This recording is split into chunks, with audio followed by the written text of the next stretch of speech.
Assalamualaikum warahmatullahi wabarakatuh.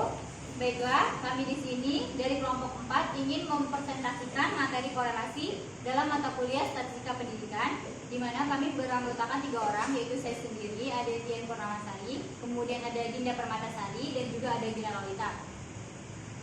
Pertama-tama, kita harus mengetahui dulu apa itu pengertian korelasi. Korelasi itu sendiri adalah salah satu teknik analisis dalam statistik yang digunakan untuk mencari hubungan antara dua variabel yang bersifat kuantitatif. Nah, macam-macam korelasi itu ada 4. Yang pertama yaitu korelasi positif, kemudian yang kedua ada korelasi negatif, yang ketiga tidak ada korelasi, dan yang terakhir adalah korelasi sempurna. Baiklah, di sini saya akan menjelaskan mengenai jenis-jenis korelasi. Ada 4. Yang pertama ada korelasi product moment, point di serial, dan reorder. Yang pertama ada product moment, di mana umumnya digunakan untuk validitas butir instrumen sikap dan karakteristik psikologi yang lain yang skor butirnya dianggap mempunyai skala pengukuran interval. Yang kedua ada point di serial, di mana digunakan untuk menguji hubungan antara dua variabel, yang satu berskala pengukuran orisinil atau ordinal, yang lain berskala pengukuran interval. Yang ketiga ada korelasi serial, digunakan untuk menguji hubungan antara dua variabel, yang satu berskala pengukuran ordinal dan yang satu lagi berskala pengukuran interval.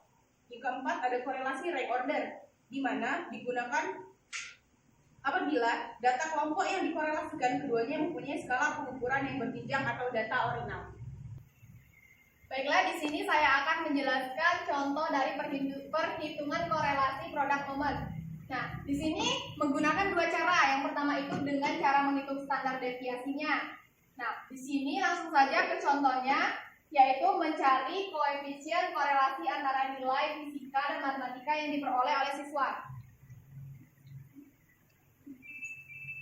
Jadi rumus yang digunakan adalah RxY sama dengan sigma XY dibagi N dikali SDX dan SDY.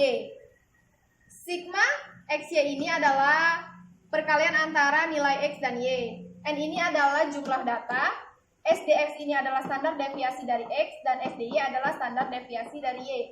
Nah, kemudian untuk mencari standar deviasi dari X adalah akar dari sigma X kuadrat dibagi jumlah data. Kemudian untuk mencari standar deviasi nilai Y adalah sigma dari Y kuadrat dibagi nilai data. Langsung masuk ke contoh soal. Nah, di sini adalah sampelnya 1 sampai 10, nilai matematika siswa yang pertama 6,5, kedua 7,0 dan seterusnya, kemudian nilai fisika. Di sini 6,3, 6,8, 7,2 dan seterusnya. Nah, untuk mengisi tabel si X ini, kita mencari dulu nilai si mean dari variabel X. Pertama, kita mencari nilai total jumlah data N. N kan jumlah data. Jadi jumlah data di sini adalah 10. Kita masukkan. Kemudian sigma dari X kita jumlahkan seluruh nilai dari X. 6,5 ditambah 7,0 ditambah 7,5 ditambah 7,0 ditambah 6,0 ditambah 6,0 lagi ditambah 5,5 ditambah 6,5 ditambah 7,0 ditambah 6,0. Hasilnya adalah 65,0. Nah, kemudian kita juga mencari sigma dari Y. Kita jumlahkan lagi nilai dari Y, yaitu hasilnya totalnya adalah 63,8.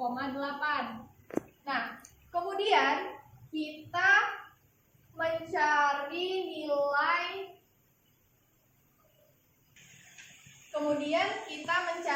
mean dari variabel X. Ini rumusnya. Fx sama dengan sigma X. Sigma X di sini kan adalah 65,0, Fx 65,0 per N itu kan jumlah data. Jumlah data adalah 10 dibagi 10. Jadi hasilnya 6,5. Kemudian kita juga mencari mean dari variabel y, y, yaitu 63,8 per 10. Hasilnya ialah 6,38. Kita bulatkan menjadi 6,4. Nah, kemudian untuk mengisi tabel yang ada di sini, kita menggunakan rumus, yaitu nilai x yang ada di sini kita kurangkan dengan mean dari variabel x, yaitu 6,5. Jadi hasilnya 6,5 dikurang 6,5 adalah 0,0.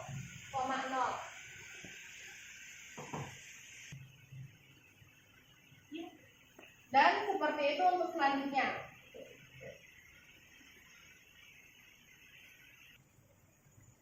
Kemudian seperti yang sebelumnya, untuk mengisi tabel yang ini kita menggunakan rumus, yaitu nilai yang ada pada tabel y dikurangkan dengan mean dari variabel y.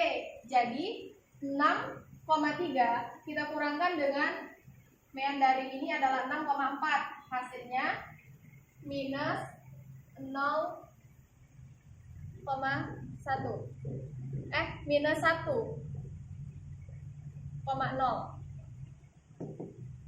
Setelah mendapatkan nilai x dan y, kemudian tabel sebelahnya kita isi dengan pangkat dari nilai x kuadrat. Jadi nilai x ini kita pangkatkan 2. 0 pangkat 2, 0, dan seterusnya. Kemudian sebelahnya juga 0,1 kita pangkatkan 0,1 menjadi 0,01.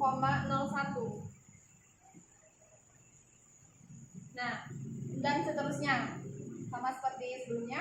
Nah, kemudian di sini kita menggunakan nilai xy. Jadi nilai x kita kalikan dengan nilai y. 0,0 kita kalikan dengan minus 0,1. Hasilnya 0,00 dan seterusnya. Oke. Setelah mendapatkan jumlah nilai seluruh dari yang telah dihitung, kita mendapatkan hasil dari sigma x kuadrat, yaitu 3,50, sigma y kuadrat 3,59, dan sigma xy 2,65. Kemudian langsung saja kita masuk ke dalam rumus. Di sini kan kita menggunakan rumus menghitung dengan standar deviasi. Jadi kita mencari dulu nilai dari standar deviasi masing-masing variabel, yaitu variabel x dan variabel y. Yang pertama, standar deviasi dari variabel x, yaitu akar dari sigma x kuadrat. Sigma x kuadrat tadi nilainya adalah 3,50. 3,50 dibagi dengan n. N itu kan jumlah data 10. Jadi kita bagi 10.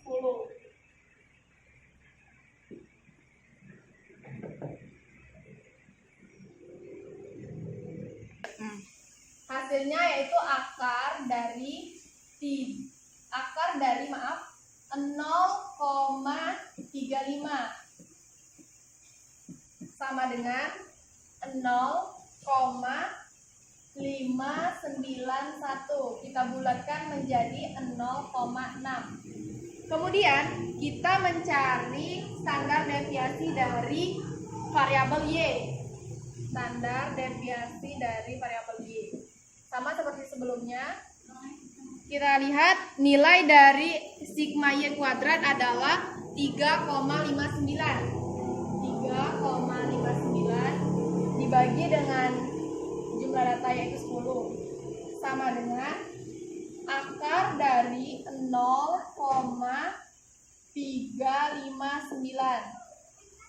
Hasilnya adalah 0,599. Kita bulatkan juga menjadi 0,6.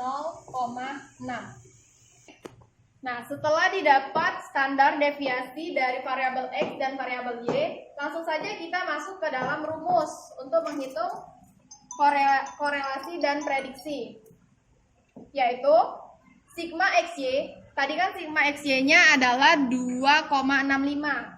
2,65 dibagi jumlah data 10 dikali dengan standar deviasi X 0,6 dan standar deviasi Y 0,6 sama dengan 2,65 dibagi dengan 10 dikali 0,6 dikali 0,6 hasilnya 3,6. Kita bagikan 2,65, kita bagikan 3,6, hasilnya 0,7. Nah, setelah didapat hasil dari korelasi produk momen ini kan 0,7. Nah, kita bisa lihat di PPT interpretasi angka korelasi produk momen. 0,7 di sini menunjukkan bahwa antara variabel X dan variabel Y tadi, nilai matematika dan nilai fisika itu terdapat korelasi yang kuat atau tinggi.